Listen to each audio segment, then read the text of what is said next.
Peace, kings and queens, gods and goddesses. Y'all see my posture? Oh, I'm sitting so intentionally right now because I don't want to do the hunchback thing. So traumatic to me. But I need to holler at y'all real quick.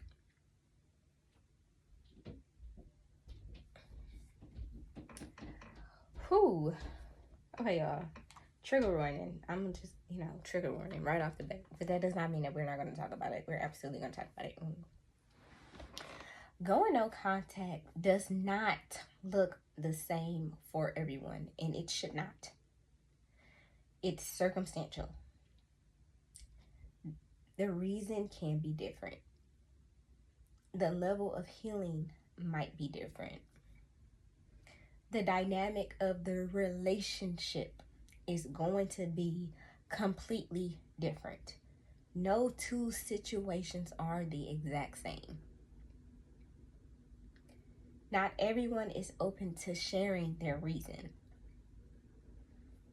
And even forgiveness looks different. Y'all, come on. The idea that forgiveness is simply untrue. You can forgive one moment and still not be ready to forgive another, even when this involves the same individual. It's not always cut and dry. And forgiveness doesn't automatically mean continuing a relationship. It doesn't mean that at all sometimes.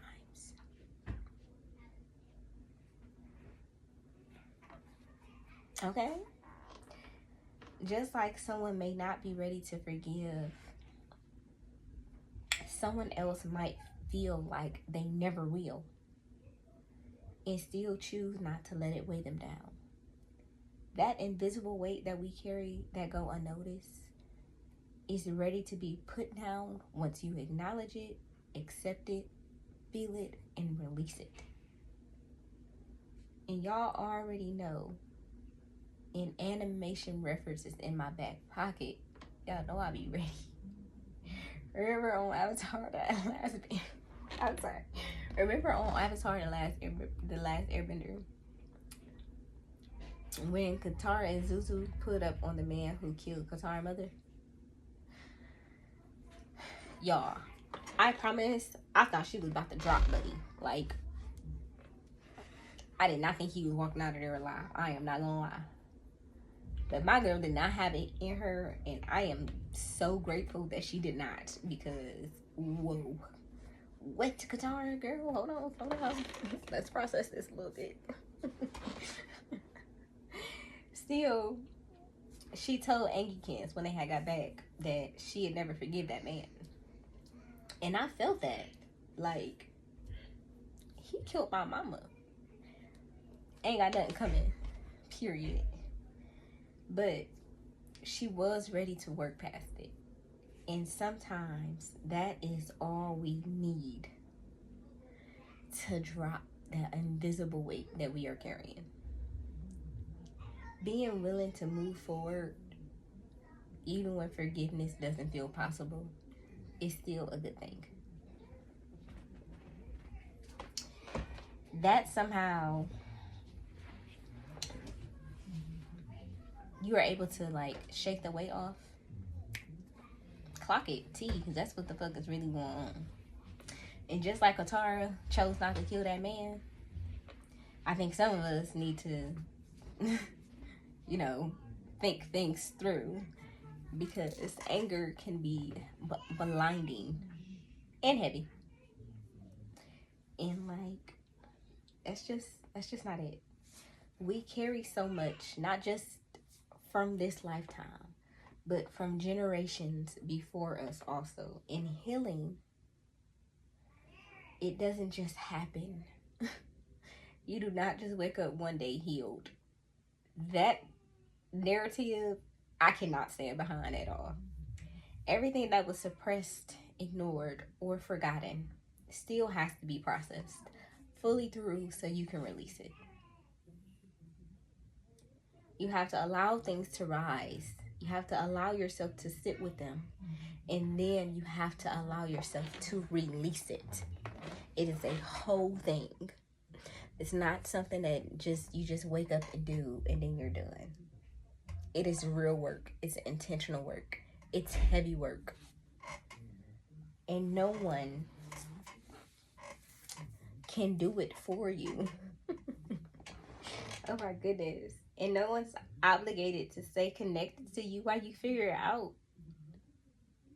Growth changes people. And that is not a bad thing, even though that's a narrative that is being pushed in society. Growth is beautiful. It's transformative. It is freedom that you don't even know that you need until you experience it. It is what it is. These generational cycles run deep, from how we understand loyalty to how we define love and happiness. Most of it has been shaped by pain, control, and survival. Healing breaks that down. It changes you in the best ways. It provides you the opportunity to release. But for folks who aren't ready to face themselves, your growth can feel like an attack, even when it's not. And that's just something that comes along with it. And even that is not your burden to carry. You can't help that you changing your life affects people in a certain way. That doesn't really have anything to do with you. That has everything to do with those people. Even if it's not presented that way. And it's not going to be, because they are not ready to do the work. And that is okay. Healing isn't one size fit all. And there are so many narratives about what it should look like. What to do. How to do it. And when to do it. But truthfully, half of it is illusion. And most people don't even realize that they have bought into it. But it's not my job to convince anyone of anything. My role is to plant the seed. And it'll be ready for nurturing whenever you are. But that does not fall on me. That is not my responsibility to carry. It's not my job to nurture any seeds. It's not my job to make anybody comfortable about my healing journey or about your healing journey. It's not your fault or my fault that being authentic sometimes make others uncomfortable to the point that they will attack you. It's sad, but it's the truth. And it's a truth that's not even discussed enough. And a lot of times the narrative that is discussed it pushes the I don't care narrative. That's not even necessarily true. Of course you care. You're supposed to care. You're just supposed to put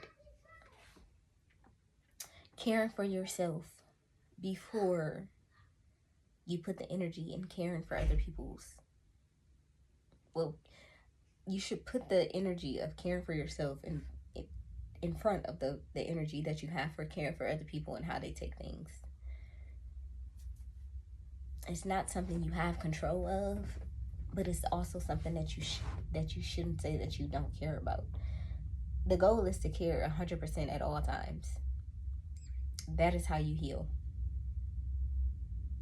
You're still screaming you don't care. You're just continuing to suppress. Spiritually, you're neglecting yourself. Because of course you care. Why in the fuck would you not care? Everything that sounds good is not good. And I'm going to say it however many times that I need to for you guys to really grasp the totality of what I'm explaining. It is what it is. At the beginning, middle, and the end of the day, no two journeys are going to look the same. People are going to take things however they take things. And your main focus should be your journey. All the while remaining intentional. Keep caring. Keep loving. Keep offering compassion and grace. and understanding. People are unaware of things, but that doesn't necessarily mean that I have to act, or I should choose to pretend to be unaware because things aren't going my way. Yes, people do attack me all the time, but I am still going to send them love and healing. These are the things that I'm going to wish for them, because energy is real. What goes around comes around. I don't need no bad vibes coming towards me. When you wish harm for others, you wishing that same shit for yourself. I am cool. Not me. And it shouldn't be all you, because it's really not that big of a deal. That's another thing. When you are able to release things, you can really accept that it's not that big of a deal. It's not that you don't care about these people not liking you. It's that them not liking you has no effect over anything, no power over you. That's the goal. Take your power back. But you should always care. But not caring is not giving you your power back. It's diminishing your power. No. We got to learn the difference, guys. Which is why I talk about this as much as I do, because it's a little too negated for me. But y'all know I love y'all. See y'all next time.